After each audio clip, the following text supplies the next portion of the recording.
Pessoal, boa tarde. Antes de falar da, antes de falar da, uh, vocês perguntaram pela avaliação final.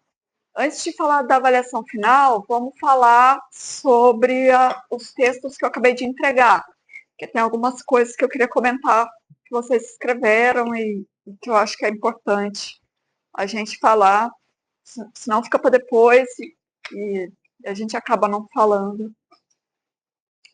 E é uma coisa importante dar esse retorno, né?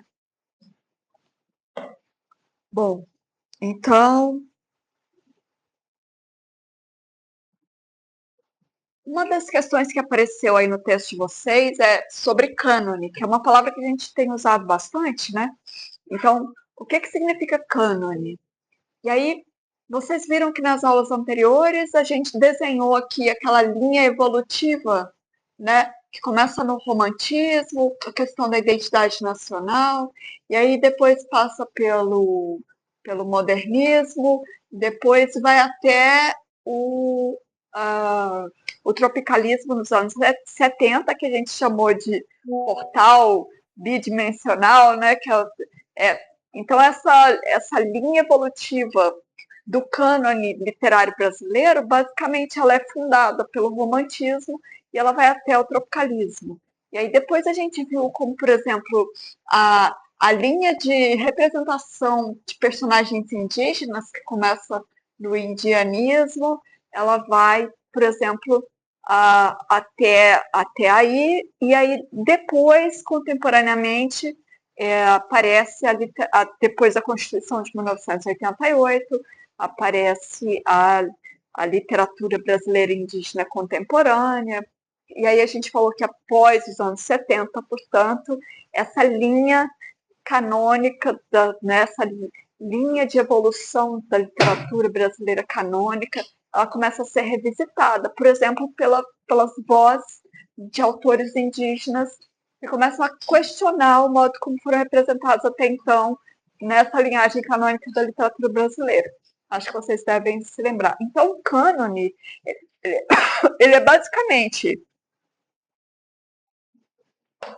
um conjunto de obras que a gente pode ler como uma estratégia discursiva, né, que foi montada, e a gente também conversou sobre isso, ela foi estruturada, instituída a partir dos anos 40, né, aquilo que a gente chamou de uma espécie de contra-revolução cultural paulista, né, que acontece depois da Revolução de 30, que acontece a partir dos anos 40, na fundação de todo um discurso sobre o cânone brasileiro e sobre a cultura, o cânone literário brasileiro e sobre a cultura brasileira.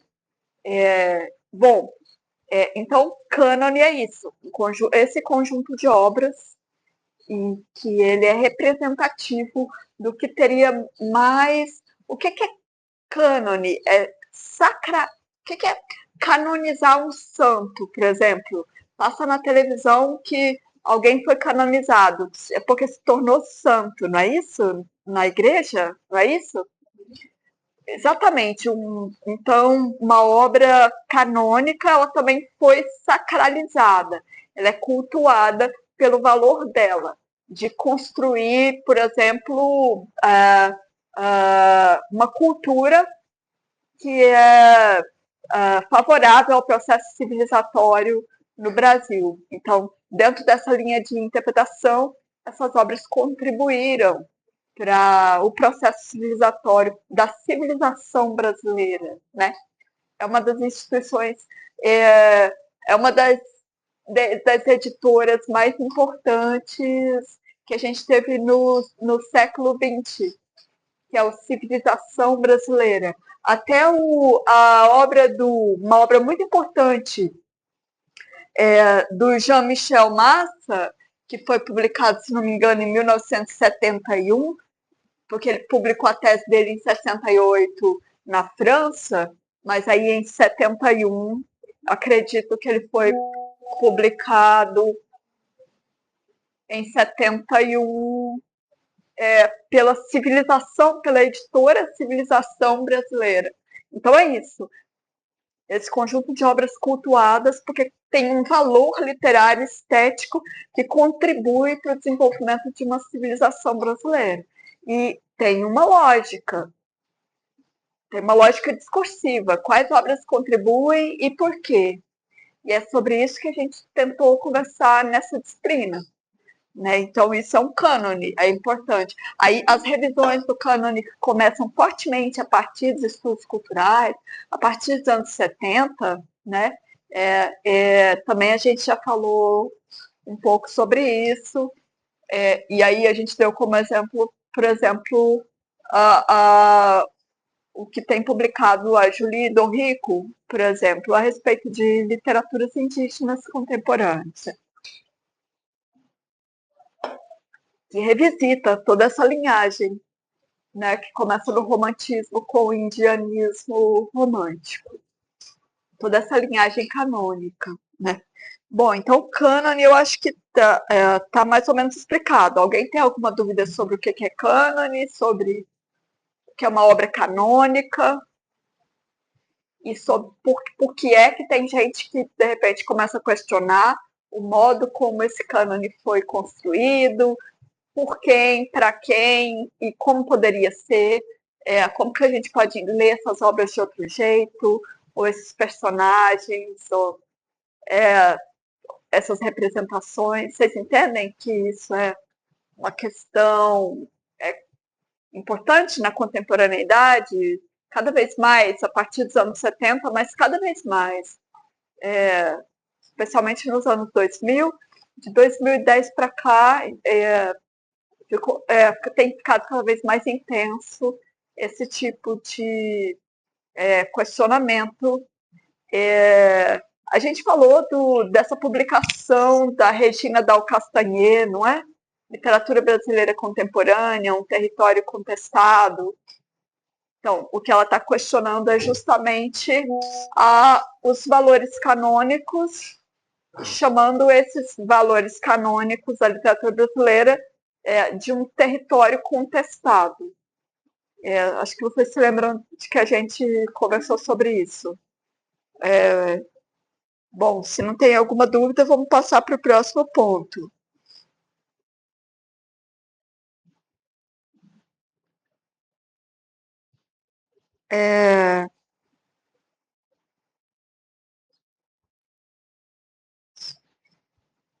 José de Alencar tinha posições políticas discutíveis.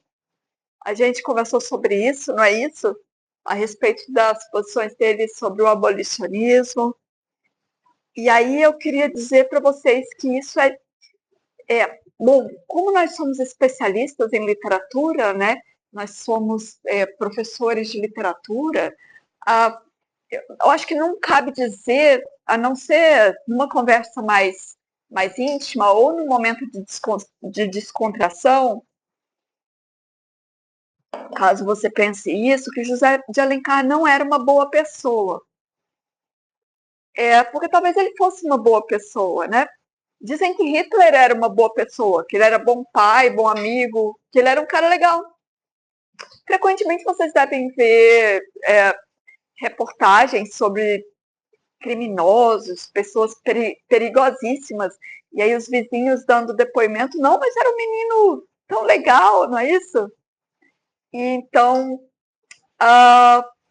quanto a ser uma boa pessoa, não ser uma boa, pode ser um ótimo vizinho, um ótimo pai, e acontece também o contrário, de às vezes uma pessoa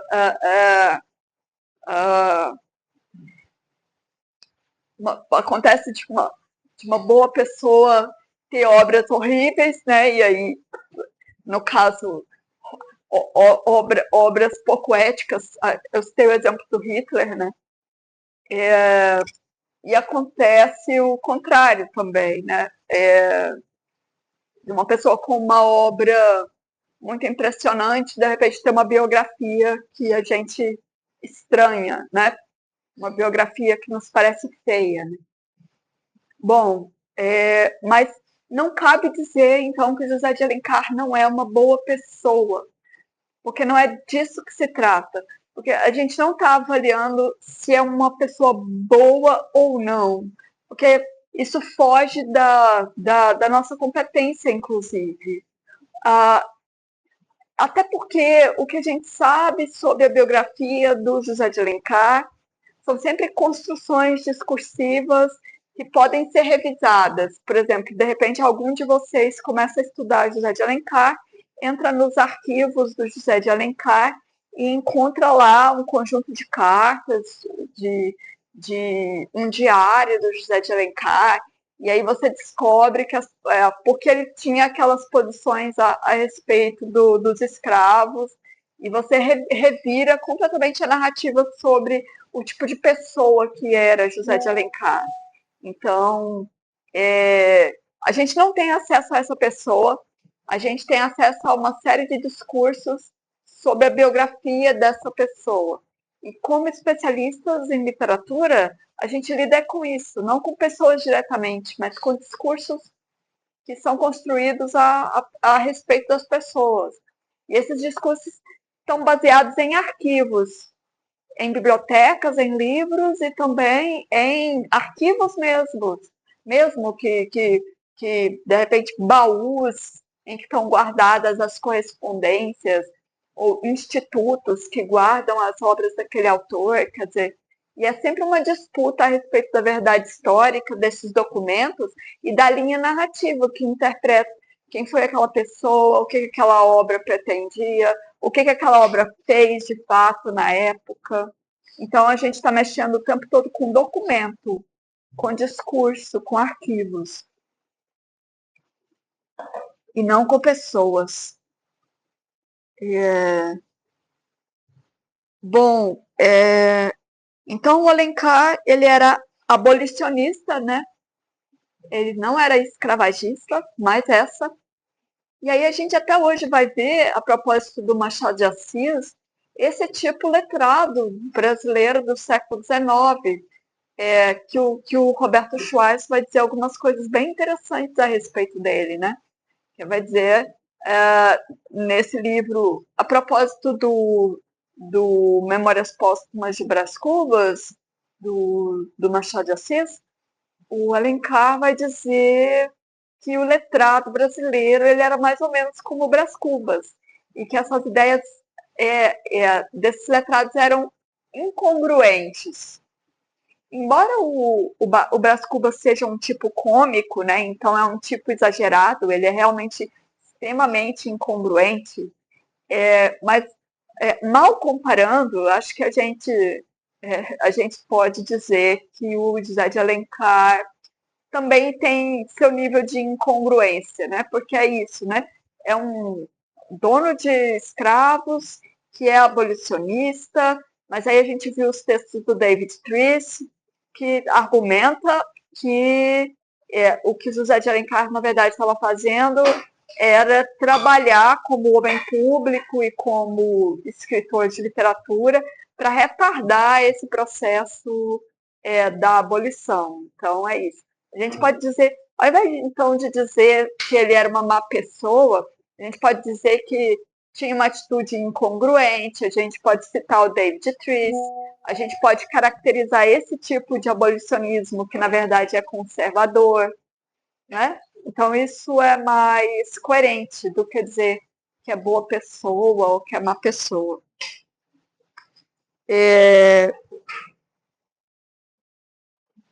Então, ele professava... Oi?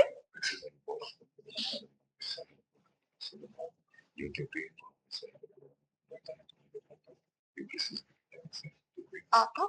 Sim, claro. Então, tá. Se trata de um intelectual com ideias muito modernas e conseguia, ao mesmo tempo, ser um escravagista, e isso é incongruente. Né? A gente não conversou sobre isso, porque que a escravidão é um regime de trabalho que não combina com a modernidade. Qual é o regime de trabalho que combina com a modernidade? A modernidade capitalista precisa que os regimes sejam assalariados, porque precisa circular essa moeda, as pessoas né? Esse capital precisa a circulação do capital é que torna possível a proliferação do capitalismo, né? Essa liberdade de compra do trabalhador, que ele escolha o que ele compra para ele, né? Então, um escravo é um outro tipo de mercadoria, é uma mercadoria vitalícia, né? E isso tem o escravo e o sistema escravagista, eles são estruturantes de um modelo que não é moderno, que é o modelo colonial, do Estado colonial. O Estado capitalista é um Estado moderno. Então, ter escravos e, ao mesmo tempo, ter ideias modernas é uma coisa completamente incongruente, que é o que o Roberto Schwarz vai dizer que o Machado de Assis caracterizou muito bem no Memórias Póstumas de Brás Cubas, por exemplo. Né? Isso é o próprio Brás Cubas. Né? Não sei se vocês chegaram a ler o romance, né? Mas é o próprio Brás Cubas. Ele está com todas as novidades, né? Ele foi para a Europa estudar e ele está com todas as novidades na cabeça e ele, ao mesmo tempo, tem práticas muito conservadoras. Então, no discurso ele é moderno, nas práticas ele é super conservador, né? Que é uma coisa que o Machado de Assis captou muito bem e que o Roberto Schwarz vai chamar de ideias fora do lugar. Bom, outra coisa aqui que vocês falaram, né? Uma outra coisa. Quando vocês forem fazer um trabalho, não façam através de tópicos.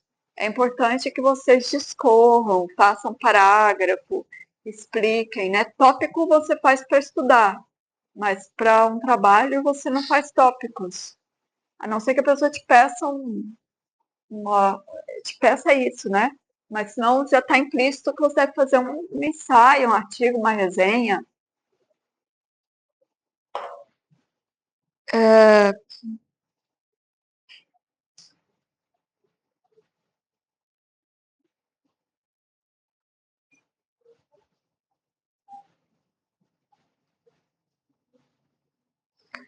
Uma outra coisa.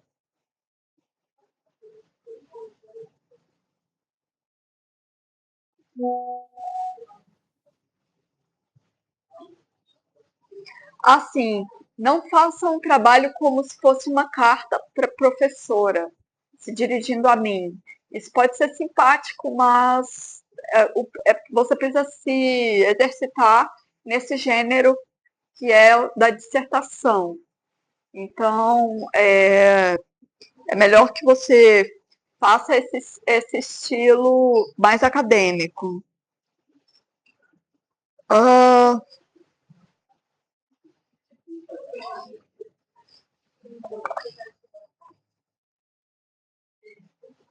bom, uma outra coisa,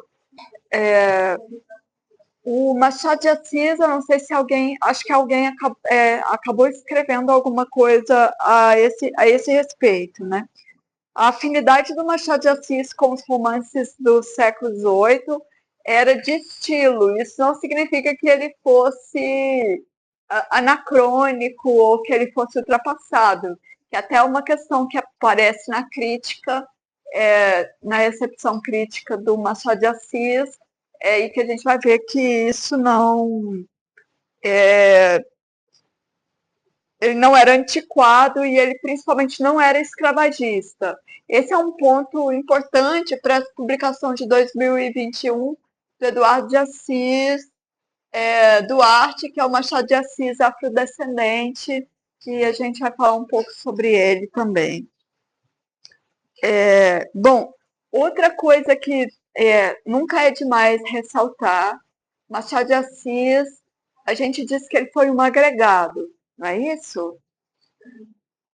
Ele foi um agregado, mas ele não era um agregado de fazenda.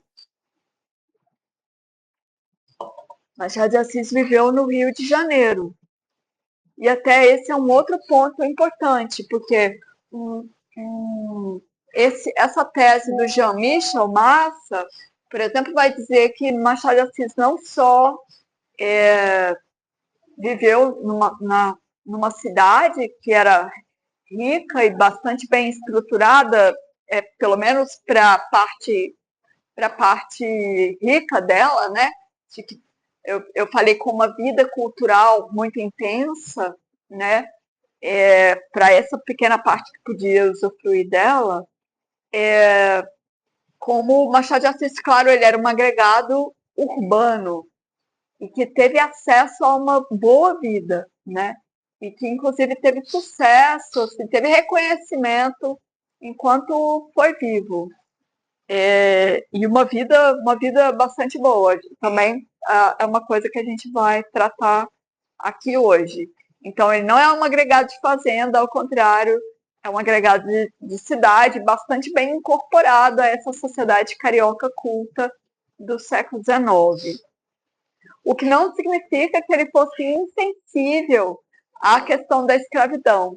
Ao contrário, ele inclusive tratou disso em contos dele, em romances tratou também, e ele percebia bastante essa incongruência da elite letrada brasileira, que tinha ideias modernas e ao mesmo tempo era escravagista. Percebeu bastante bem, e isso está bem representado nos romances dele. E com bastante ironia e sutileza, né? O que é uma... O Eduardo de Assis diz que citando alguém, que eu não estou bem lembrada quem é que ele estava citando, não sei se é Antônio Cândido, que o Machado de Assis ele era um capoeirista da palavra. Então ele conseguia dizer as coisas com ginga, né? De maneira a ser percebido pelos ouvidos certos, pelos ouvidos mais perspicazes, né? E a maior parte das pessoas não entendia as camadas da ironia, da crítica do Machado de Assis. E aí apreciavam porque ele era elegante no estilo, tá bom? Então é mais ou menos essa... Os que apreciavam, porque ele fez muito sucesso de público, apreciava pela elegância do estilo, né?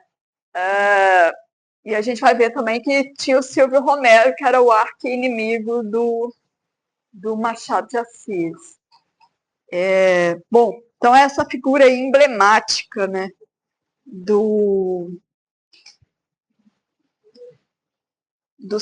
da literatura do século XIX.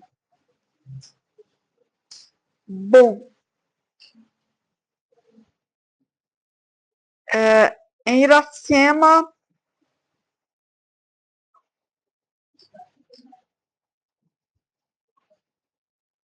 assim, sobre o Iracema, se você escreve sobre um livro do José de Alencar como o Iracema, e aí você quer falar sobre uma questão como a do machismo, você pode falar sobre a questão do machismo.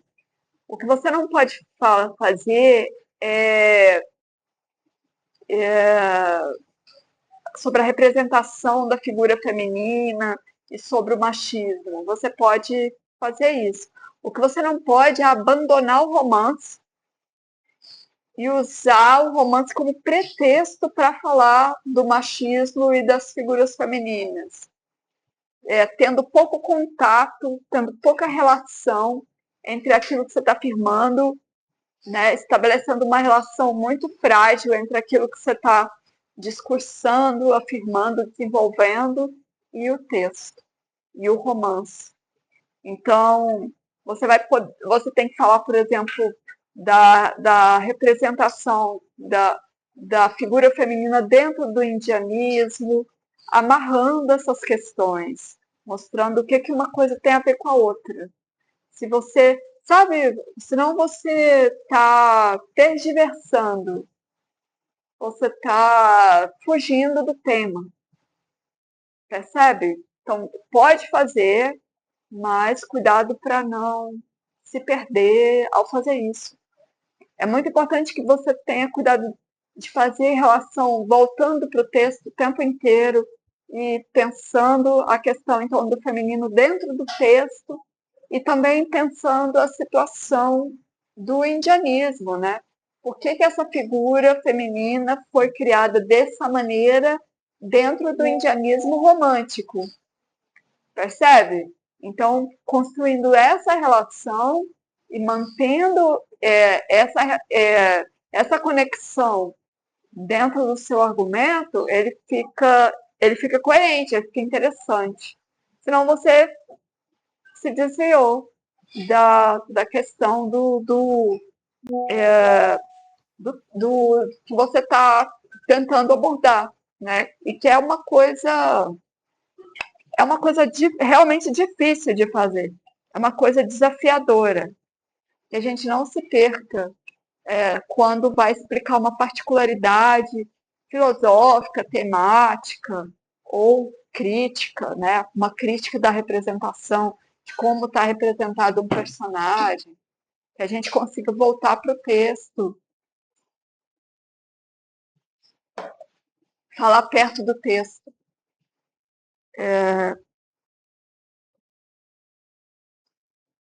Bom, isso então sobre o Iracema. Ah, sim. Uma outra coisa que apareceu e que é importante a gente comentar é a expressão antigamente. Olha, a gente se refere. Antigamente é muito vago. Você está falando o quê? Da antiguidade grega, romana? Você está falando do tempo da sua avó? Ou você está falando de quando você era criança? É?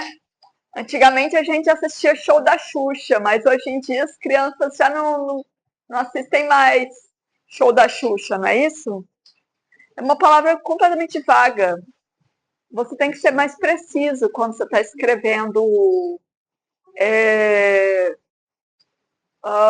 um texto acadêmico. Então, você tem que dizer, naquela década, na década de 70 ou em 1995, você tem que dizer quando. Ou durante a. Se você disser durante a Idade Média, você também está sendo impreciso, né? Mas, às vezes, porque são 1000 anos, né? Mas às vezes a gente faz referências assim. Então, uma época medieval, uma época moderna. É uma referência bastante vasta, mas às vezes a gente faz. Agora, antigamente pode ser qualquer coisa, percebe? É Deus e seu tempo. É coisa demais. Então, não usem antigamente. Não num texto acadêmico. É, bom,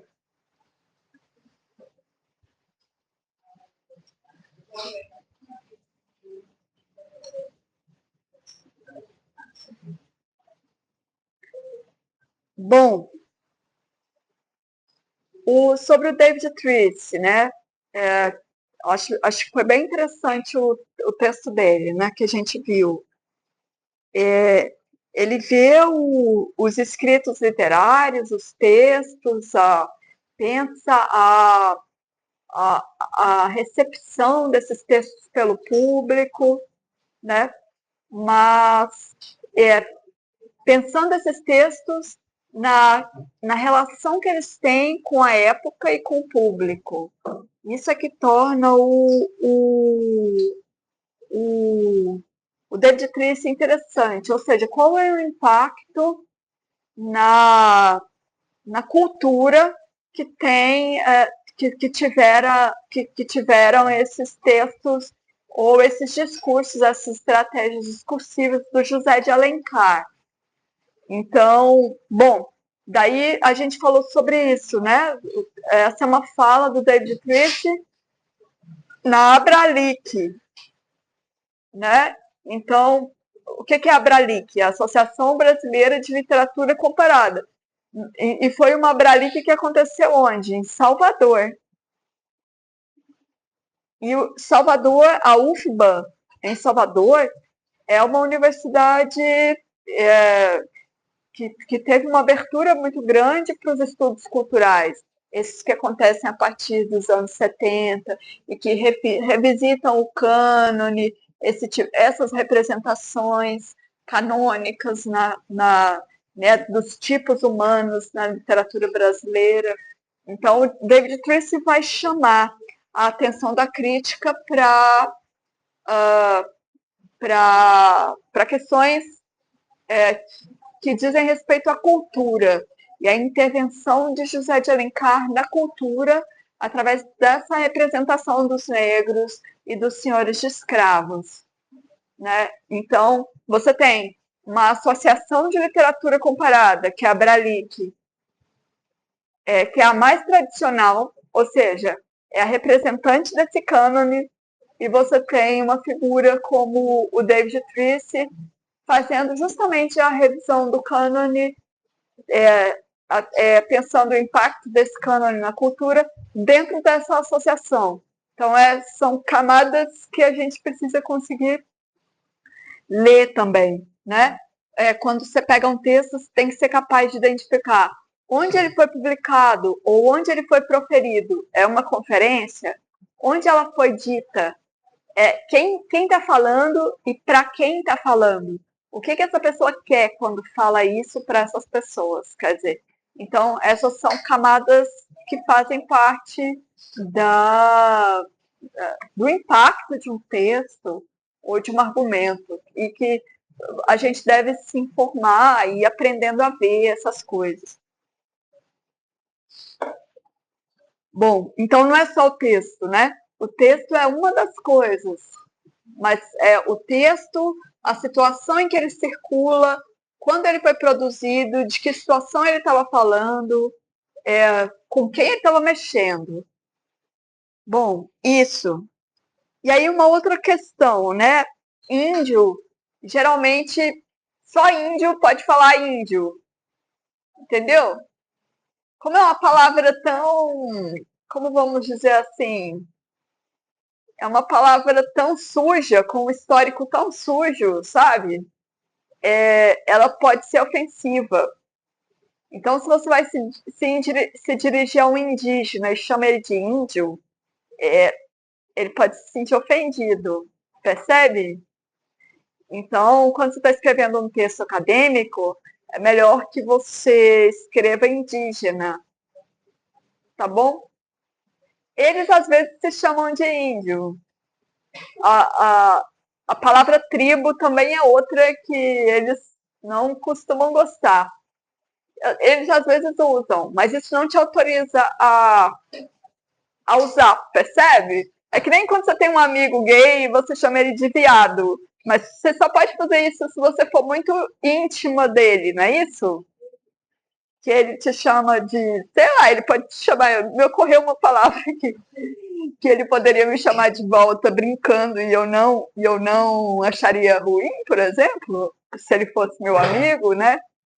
Mas quer dizer, em contextos em que você não, em que você se você não tem intimidade suficiente, se você não está autorizado a dizer aquela palavra, não diga. Então não chama de índio, você escreve indígena, percebe?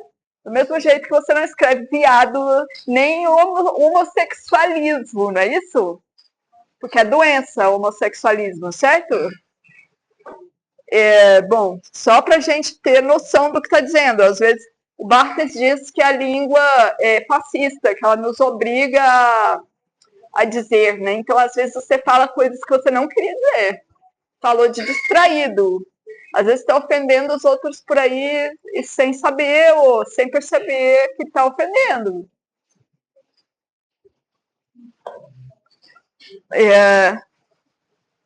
Então, tá legal.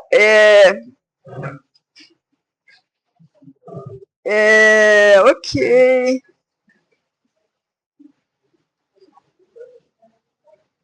Isso. Bom, então é mais ou menos isso que eu queria comentar sobre os trabalhos de vocês. No geral, gostei bastante. E aí, dito isso, a gente pode conversar sobre o trabalho final. Ok.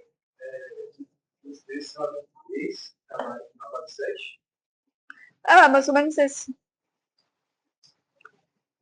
Bom, o trabalho final é o seguinte: vocês podem aproveitar o que vocês já fizeram, reescrevendo e melhorando o que vocês já escreveram. Qual é a ideia?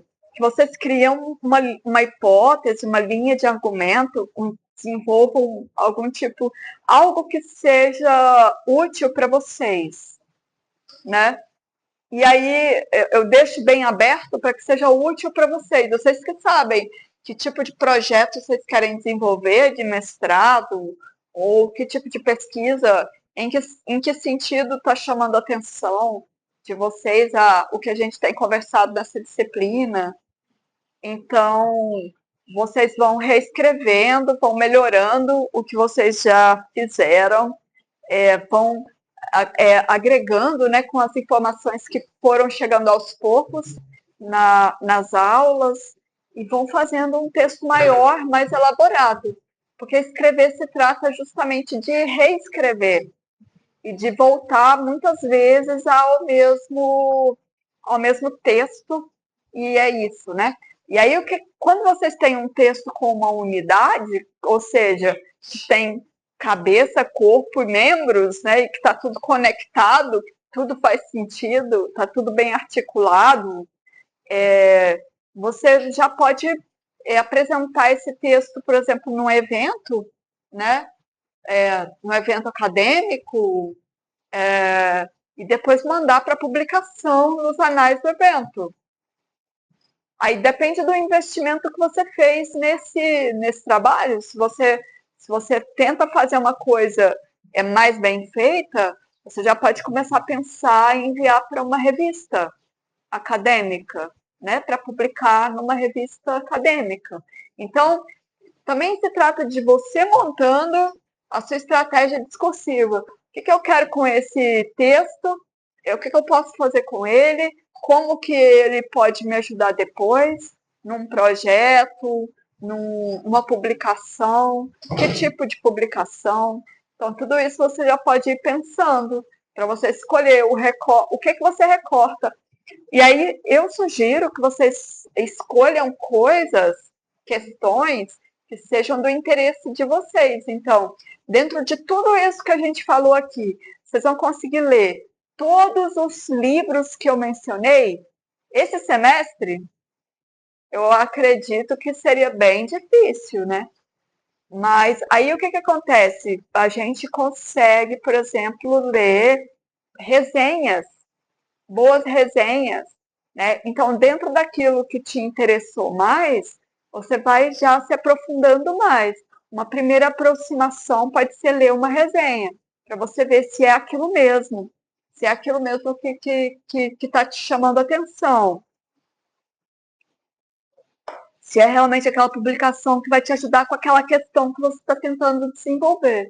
E aí, você vai ler a resenha, você resolve daquele livro ali, né? Eu citei 20 livros.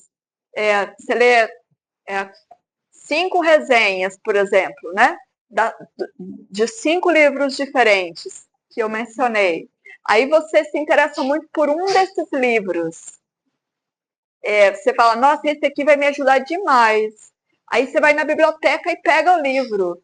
Aí você dá uma olhada no índice do livro. Você fala, acho que esse capítulo aqui, a introdução sempre ajuda, as orelhas, tal. Então você começa estudando, montando estratégias para você ver onde você entra.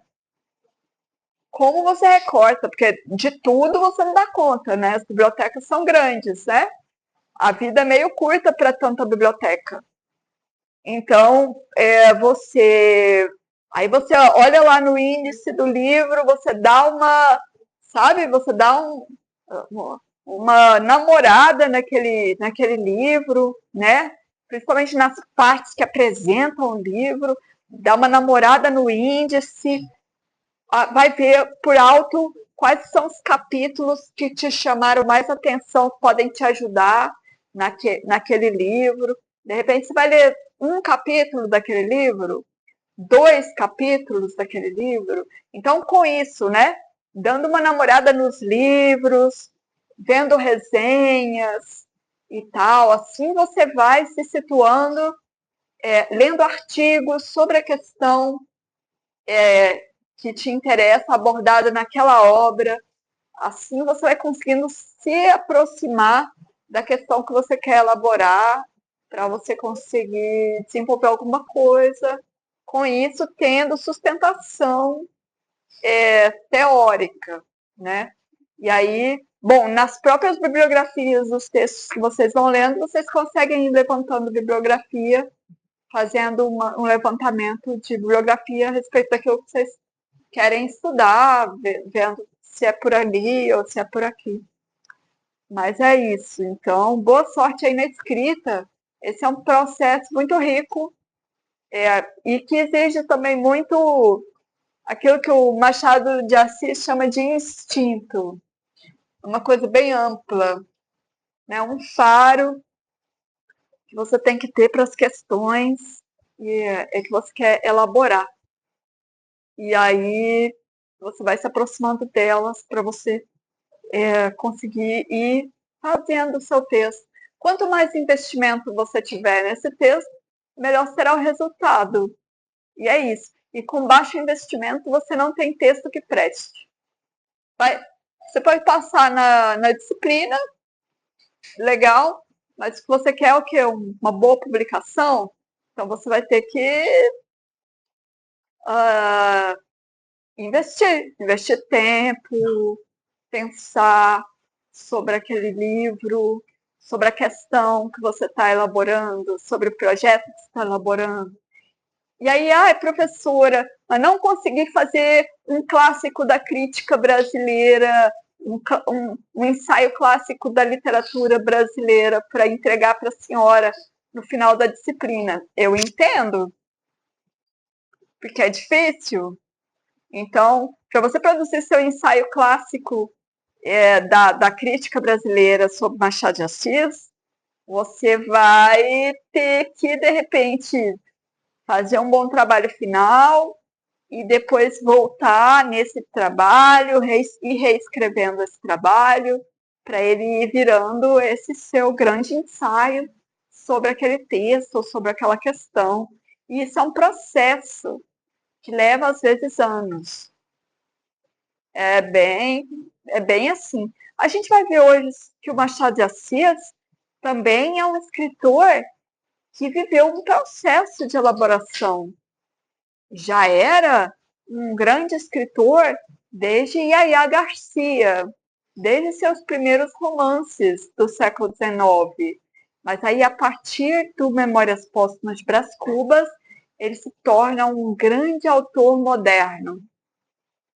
E aí a questão para a parte da crítica, o que aconteceu, o que tornou possível que esse escritor tenha se tornado esse grande autor moderno, quem é a partir do Memórias Póstumas de Brás Cubas, né? Que livro é esse, por que ele é tão importante nessa linhagem canônica da literatura brasileira, o que esse texto entrega que é tão valioso, que merece ser cultuado nesse nível, que dá distinção para o Machado de Assis como o maior escritor do século XIX, fácil, e como um dos maiores da literatura brasileira de todos os tempos.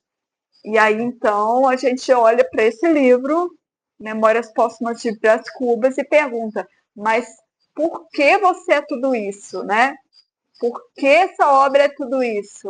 Aí a gente vai tentar entender porque tem tanto valor canônico e para quem revisita o cânone também tem extremo valor, quer dizer, Machado de Assis foi um escritor que foi mais ou menos contestado por uma parte da crítica no começo, embora sempre tenha tido uma boa recepção. A questão é o modo como essa boa recepção foi organizada, quer dizer, como é que ele era apreciado, elogiado, né? Então as pessoas vão ter discordâncias a respeito de como e por que ele é tão bom, percebe? Mais ou menos isso. A não ser que gente como, por exemplo, o arqui-inimigo dele, que era o Silvio Romero. E aí, bom, parece que a questão aqui era meio pessoal.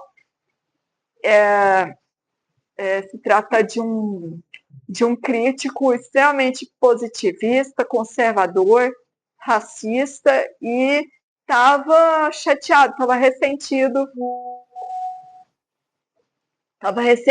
com o Machado de Assis por causa de uma crítica que o Machado tinha escrito sobre o Silvio Romero. E aí ele partiu para apelação mesmo, né? Ele partiu para apelação, partiu para ofensa pessoal, praticamente, chamando de gago, de epiléptico, né? E aí, bom, a gente vai conversar um pouquinho sobre isso, então.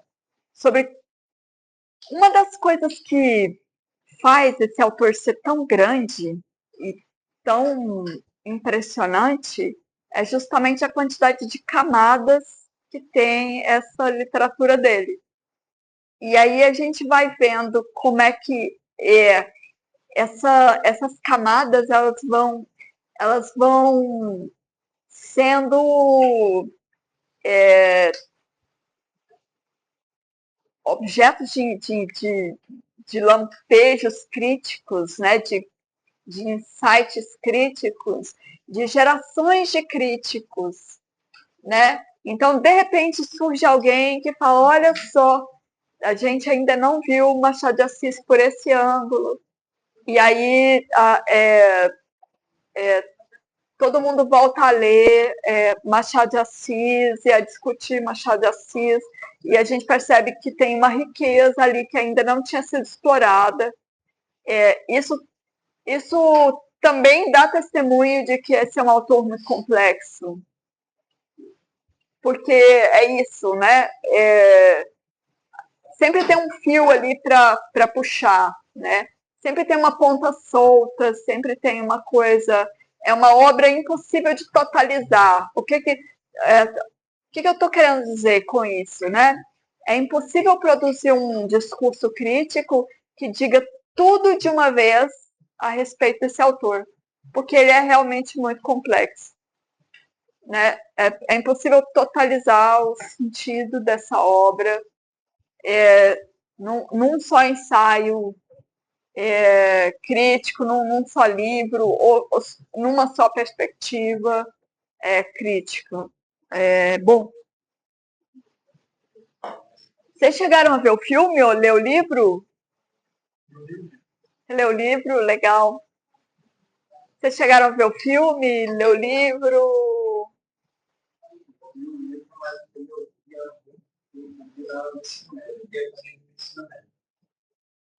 Ah, legal. Eu fiz um trabalho, eu lembro que eu fiz uma peça de teatro, representando uma das cenas. Qual cena? Foi, se não me engano, foi bem no início, eu não lembro muito bem disso, né? Mas foi no iníciozinho em que ele estava com o poder, Ah.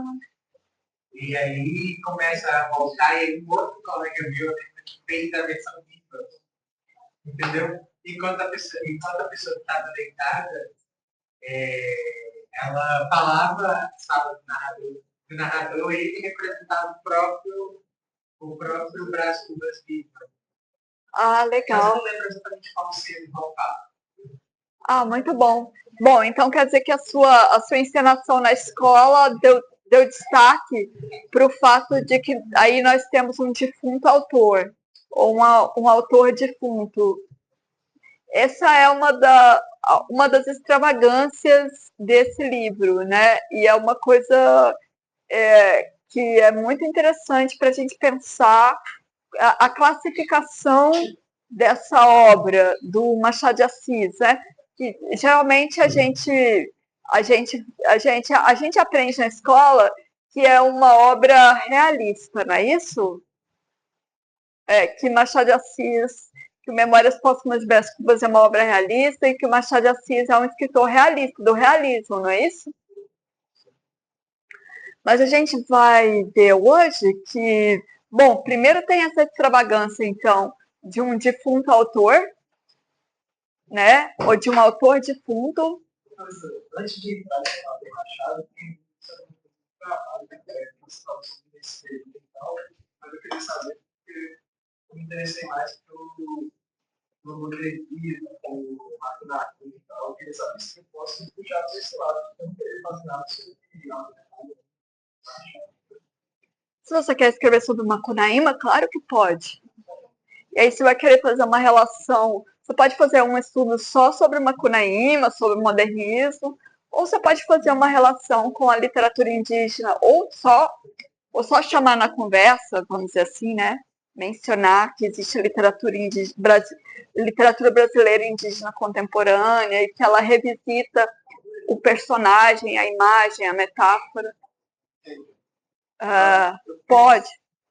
Mas você menciona a fundação romântica do indianismo no seu trabalho. Isso é uma coisa importante. Mas você pode focar, você pode falar só mencionando rapidamente essas outras coisas, mas fazer uma análise do Macunaíma, né? Sim. Mas então a gente falava da extravagância, que é um defunto autor, ou um autor defunto, e do quanto isso torna problemático que essa obra seja classificada como uma obra, torna no mínimo curioso, né? Que seja classificado como uma obra realista. E aí a gente vai ver aqui que Machado de Assis não estava, ele não estava tranquilo com aquilo que o Bastide chamou de modas literárias. Eram os estilos que estavam na moda no século XIX e que o Machado de Assis parodiou, né? Nesse romance especificamente, no Memórias Póstumas de Brás Cubas, ele parodiou esses dois estilos, né? O romântico e o realista. Então, certamente não é um autor que se via como realista, do mesmo modo como ele obviamente não se via como um autor romântico. Porque ele, inclusive, era muito crítico das duas coisas. Essa crítica aparece também claramente nesse ensaio dele, que é o Instinto e Nacionalidade.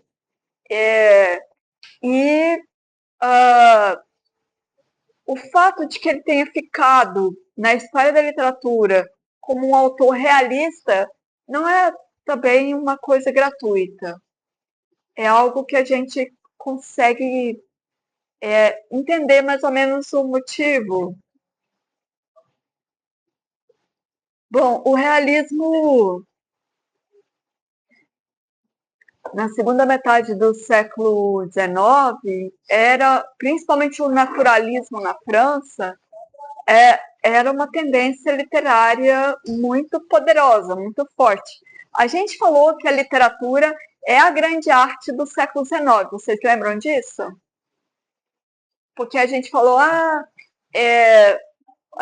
lembra que quando a gente falou do romance e que o romance era o principal gênero artístico e principalmente literário do século XIX, que as comunidades imaginadas elas eram elaboradas por um público leitor que era, principalmente nas sociedades que tiveram a Revolução Industrial, que era consumidor fervoroso de romance e de literatura. Então, as identidades nacionais dessas comunidades imaginadas elas eram produzidas a partir de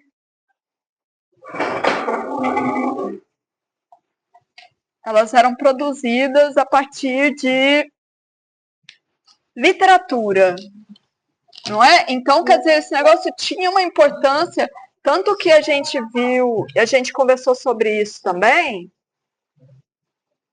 a gente viu. Ui,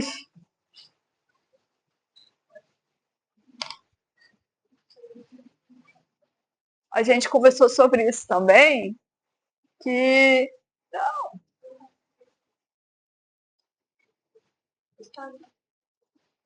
É lá, ok. Ah, ali tem tomada.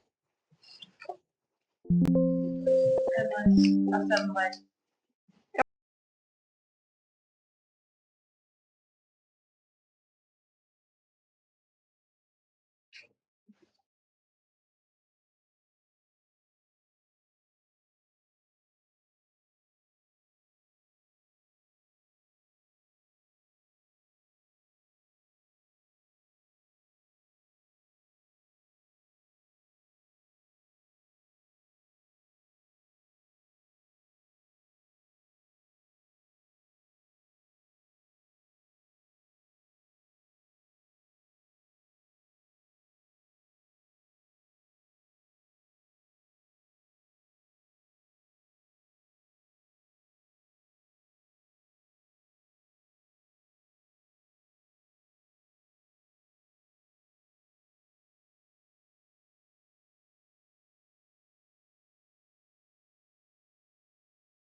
Música